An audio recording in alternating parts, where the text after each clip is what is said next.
Hello, everyone. Welcome to the December 2nd, 2024 Equal Opportunity Review Commission meeting. This is the first meeting of the month. We'll have another meeting on the 19th. Upasana, can you call the roll, please? Yeah.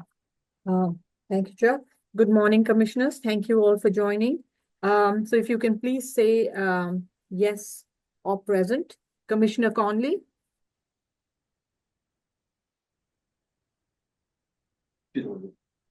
Present. Commissioner Dr. Hall. Present. Commissioner Lewis. Commissioner Dr. Sweet Cushman. Present. Commissioner Siegel. Present. Commissioner Kramer. Commissioner Miss Barnett. Present. Commissioner Williams. Present. Commissioner Balthrop. Commissioner Yusro. Thank you. How many members, Upasana? We have 6, Chuck. Thank you. Commissioner Chair Conley, will you ask for public comment, please? Yeah. Is there anybody that is on this call that has a comment before we start the agenda?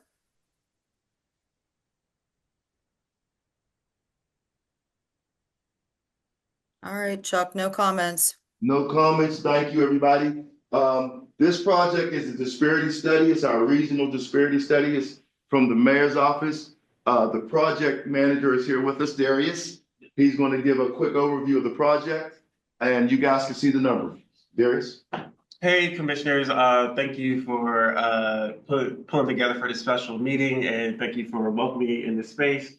As you know, we've been going on this venture for a regional disparity study that is being led by the city, but we developed a consortium of our city, county, housing authority, urban redevelopment authority, Pittsburgh Water, and stadium authority to go over and look over all our procurement opportunities to make sure that we have updated percentage numbers for our DDEs that we are assessing and making sure we have equitable contracting opportunities for all of our public owners and assessing those across our private contracting opportunities as well. We selected a wonderful vendor in MGT Impact Solutions who has done this work all across the country. It has the most non-legally contested disparity study, so we are more than confident in the amazing work that they do. But yes, we've talked about this time and time after. We're super excited to move forward with this and really looking forward to working with MGT. And we have, I can see the face, but I can't see the name, but we do have a member from MGT on the line as well. Okay, back to you, Commission Chair Conley. Okay, is that I thought that's Cameron Professional Services. Is that spelled wrong?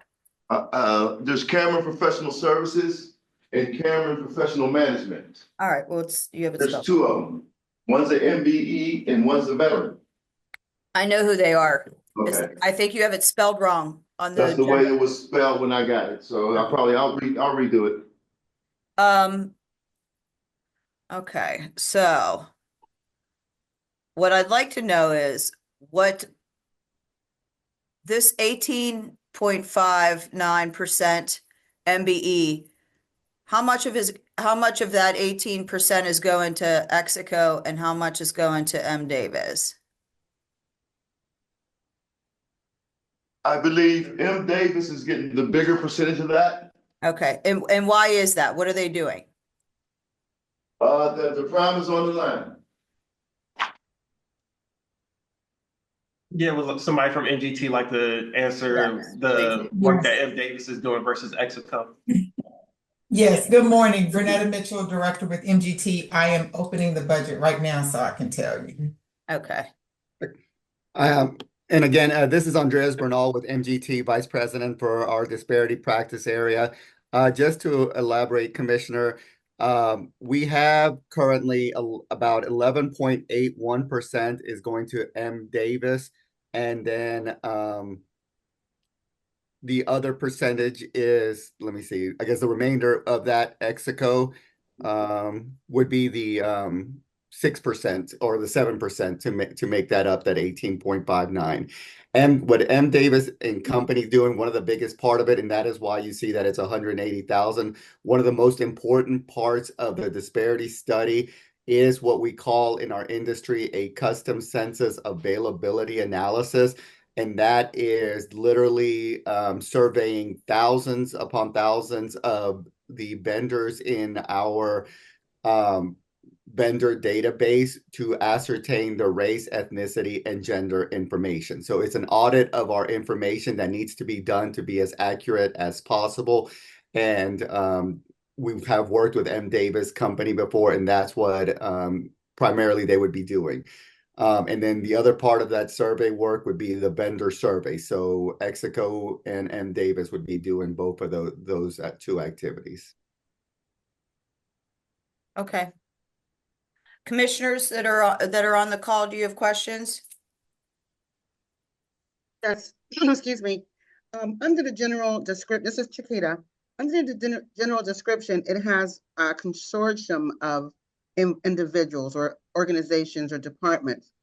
However, the RFP came out of the mayor's office. So my question is there a percentage of the total cost that these other areas, parking authority, housing authority have to, put in, for the better way to put it? And secondly, will all of these entities be looked at in the disparity study of what is going on with their contracts and their individual areas? Are only the contracts coming through the city of Pittsburgh? Yeah, so thank you for that question. So the city has, and the mayor's office has contributed the majority of the funding. Not saying we put up half the money for, but we did put up the most out of those consortium members. But each consortium member has provided a substantial amount of money to go towards this work, and in that they will all have their procurement processes and solicitations evaluated, in that data collection and surveying of the vendors, as MGT has previous stated in their comments as well. So it's not just looking at the city's procurement process, but it's looking at housing authority, county, everybody that you see listed there. So we have a good consensus of where opportunity lies for not only the city, but every other public owner. And then also we'll have a regional analysis, but also an individual analysis for each public owner to go back and implement as well. So once this disparity study is completed, and I think I got the idea from Felicity on our call, that is there going to be like another meeting for implementing their suggestions? What happens after this is done and we spend, all these costs and pay out all this money? What happens to the results? Yes, so there will be, once we have those final analysis and results, we will bring together each consortium member. We have an agreement with everybody of like a governance committee of looking at give everybody time to digest the results, get their eyes on it. But we will put together a meeting to have that conversation. Like, these are the results. This is how we go about implementing on a regional basis. But then also have a conversation of how do we implement some of those individual analysis as well. So we know a construction project at the city does not look the exact same for a construction project at Pittsburgh Water. So there's going to be some different elements that are going to be needed to implement at Pittsburgh Water that can't be implemented at the city. So there's going to have that broader conversation of this is a regional approach for all public owners, but also that individual conversation of this is how we implement for C-specific things versus Pittsburgh Water specific things versus URA and so forth and so on. Will this study include suggestions on how to implement? Yes, I believe that was written into the RFP of how to implement, and then also to what we're really excited about working with MGT is that legal analysis. So they're very proud and really lay their hat on that. So not only the recommendation on implementation, but recommendation on implementation and then how to go forth if we get a legal challenge or how to go forth without ever receiving that legal challenge. Okay, and there's only one more thing because I'm looking at this amount and effort that Mr. Bernard talked about. With all the effort and the funds that are spending, when this is done, is there, any RFP or I'm sure there are, the conditions in which the deliverables are so that we know that everything that we were looking for to be done has been completed. Yes, absolutely. So that's the conversation we'll have at the contracting phase, barring your all's approval of this, as those milestones of work is completed, thus forth, we can disperse payment to you all. So this will come back to us again? It would not come back to you all again, but as previous conversations of talking about the powers of the ERC is those reviewing contracts and contract violations. Again, that status update. So you all will be able to have an ear at this point of saying these are the contracts that are in good standing versus these are the contracts that are in violation. And then, so once we get past this disparity study, you all have that power to enforce sanctions. So that's when you all be able to say those contracts in violation, this is why we should go about curing these violations. Do we need to suspend the contract? I'm not totally sure about what that process looks like as of today. But those are the instances when a contract will come back in front of you all. Okay, I have another question. I'm sorry, am I hogging up all this time? I'm sorry. I looked up a couple, well, I know Cameron, as Commissioner Conley mentioned, but you talked about Execo and M. Davis and what they were going to be doing for this percentage. Can you talk a little bit about the Camerons, WBE and VOSB, what part of the contract they have? And I looked up Colorful Voices a couple of times and I wasn't able to connect what they do with this particular RFP.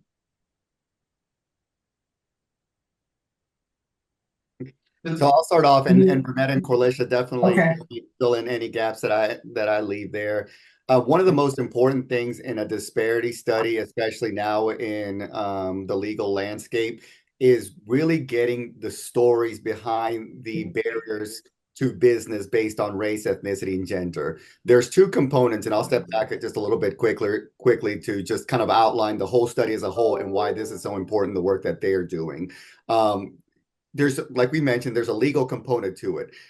Basically, we have to provide evidence of whether race, ethnicity, and gender plays a role in a person's ability to do business in the marketplace, in the region, for the city. That's the legal component of it. As part of that, and part of the actionability part of it also, is to get the stories behind how race, ethnicity, and gender has played a role in a vendor's ability to do business. What the Camerons will be doing and what Colorful Voice will be doing is helping us do that. They are, as you can see, they are local businesses that know the landscape, know the vendor community better than we do. And that's why we always look to hire minority and women-owned businesses, LGBTQ businesses that are local. And what they will be doing is helping us in our qualitative. And that's one of the most important aspects of the disparity study is the qualitative work that we do. And that is collecting either through in-depth interviews, through focus groups, collecting that information, collecting the stories behind how race, ethnicity, and gender has played a role in a person's ability to do business in the region. Vernetta and Corlicia, did I miss anything? No, you hit the nail on the head. And then one of the other tasks that Execo will be doing As discussed earlier, each agency will have its individual contracting data analyzed. A component of that is understanding the subcontractor data as well. And so there is an element to the study and a milestone in the study where we will be collecting subcontractor data from all of the contractors or vendors, primes, from each of the agencies. So Execo will also be assisting us in collecting that subcontractor data from Prime. So that's one of the primary things that they will be doing. As Andreas mentioned earlier, Cameron Professional Services Group will be assisting with the in-depth interviews, so the one-on-one discussions with business owners in the market, as well as professional organizations within the market that support business growth and development in the region. And then Cameron Professional will also be assisting with some of those in-depth interviews as well. So there'll be a lot of interviews and too much for just one firm to manage. So we're having both firms and we'll split the number of interviews that's going to be done. Colorful Voices will also be assisting with the sub-data collection as well, because there are many agencies, and that sub-data collection and the quantitative data collection is a huge task. So we're also separating or splitting up that work because it's more than one firm can handle with all of the different agencies that's included in the consortium. Did that help, Commissioner? It helps me. Oh, you're on mute. Okay, I'm sorry. It helps a lot because I tried to pull up these different companies prior to the meeting to have a little bit of information on what their contributions, what their roles were, and being that we did not see the RFP that went to them. So they would be able to look at what it was you were looking for, and so that they could price or budget or submit a contract amount based on what you were looking for. So I missed a lot of emails, granted, but I did not see, do I know if 180,000 is enough for what you're asking? Do I know if those percentages, and I didn't have all that, which is why I had a lot of questions for exactly what their contribution was going to be to this particular budget or to this particular contract. And that's a great concern. And so just to give you a level of comfort, MGT, we conduct disparity studies. We make sure that firms have an opportunity to compete, which is what these programs are designed to do. And so as we received the RFP from you, we went out to the market and requested quotes, and we also share the RFP. It's like, this is the RFP, this is what the requirements are. And then we actually vet firms and speak with them about their experiences, et cetera. So they do provide us a scope of work, and we tell them what we're looking for as well. Having conducted so many of these studies, we know exactly what skill sets we're looking for maximum success. And so we told the firms that were interested in partnering with us what we were looking for. Then we had a conversation with them on what their skill sets were. And once we reached that comfort level, then we entered into negotiations on what their fully loaded hourly rates would be. And we also know how long it would take to complete the task. So we were also able to share with them how many hours we knew that it should take them to complete certain tasks. Right. Those are beautiful objectives. Is there any way, Chuck, that we could see the RFP? The RFP, yes, not the RFP. I mean, that would help me, especially for right. No, you can only see the only RFP I have is the RFP that the city issued. I would not have the RFP that the individual company issued to their subcontractor. No. I'm looking at what went out for the professional services. Yeah, the original RFP, yes. Okay, but is that going to determine your vote? Because we are going to vote this morning. It's not going to determine my vote. It's going to help me understand that. Okay.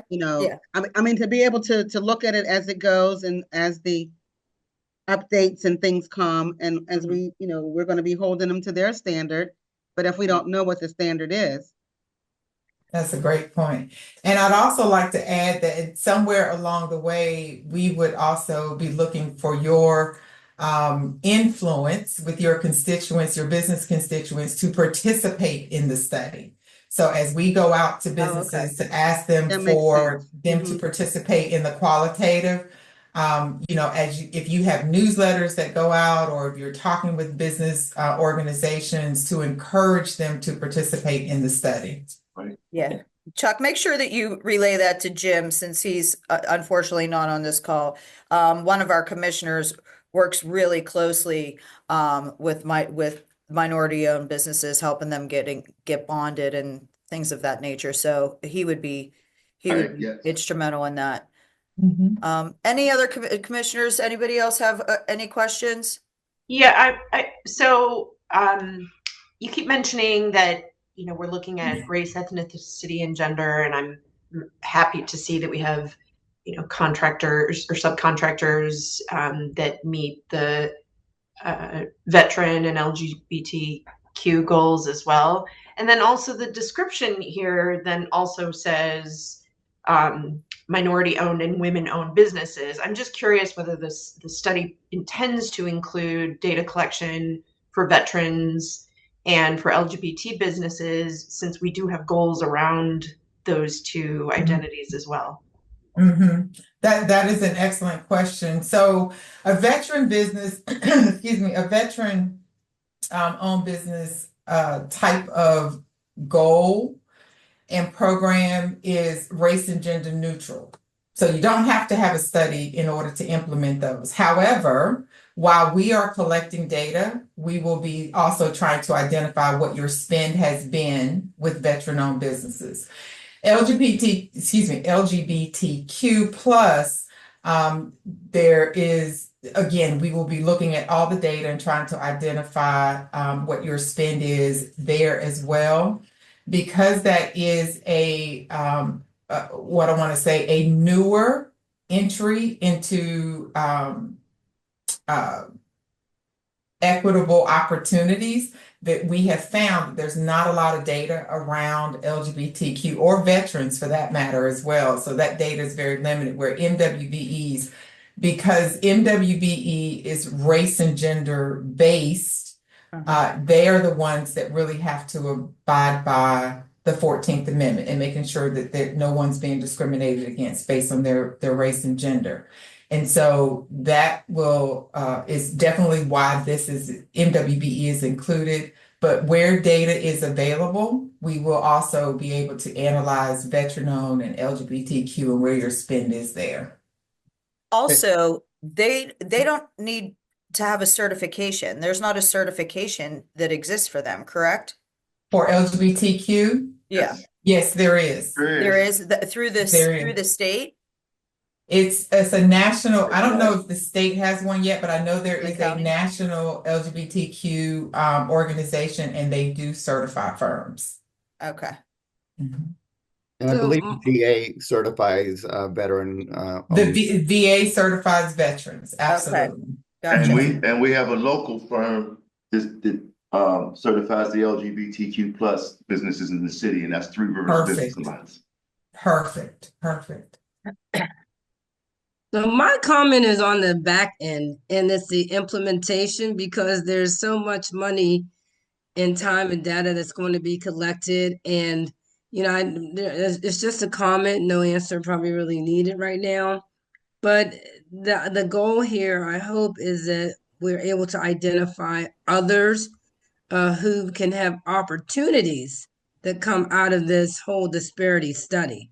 So I have to be patient and wait to see what happens, but I'm truly that's where my interests lie and the concern. Thank you. Absolutely. We are definitely with you, Commissioner. Yeah, I agree with you, Dr. Hall. We're hoping to uncover some talent that's may have been there for years and just not been, had a light shine on it, or some new entrepreneurs that could use a light shine on them. Yeah, just a little further, having been on this commission, I've always heard we've always used these same subs.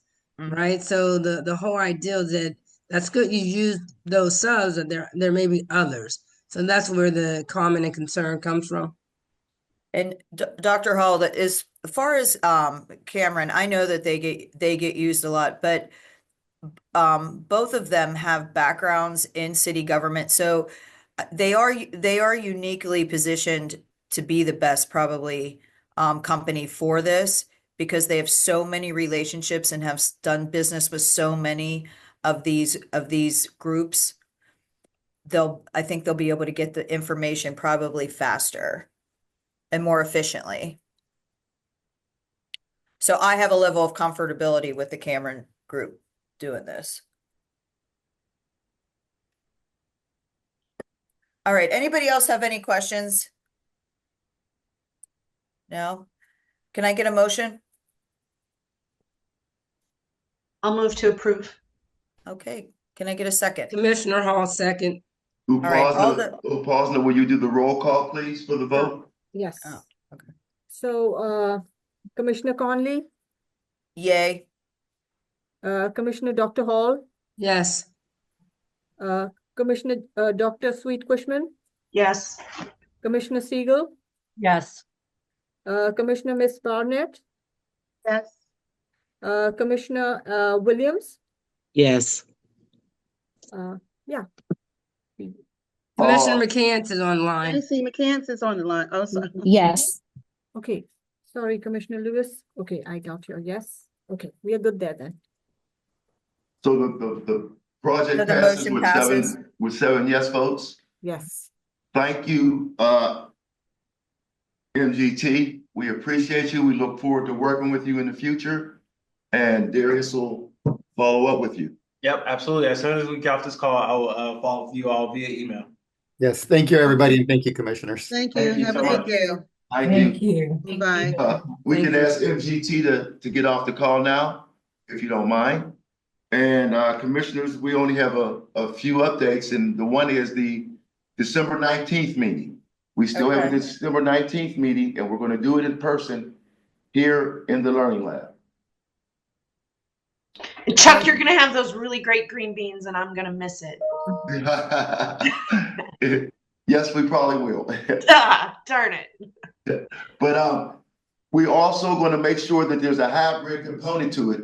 So we're going to be here in person, but you can also jump online if you would like for the meeting. Okay. All right, guys, I'm getting called into a sales meeting. Okay. Okay. Can I jump off? Or you Yes, guys? can somebody make a motion to Commissioner Adjourn the Hall meeting. makes a motion to adjourn. Second. thank you, commissioners. Thank you. All right, Appreciate thank you it. guys. Bye. Thanks for Thank jumping you. on.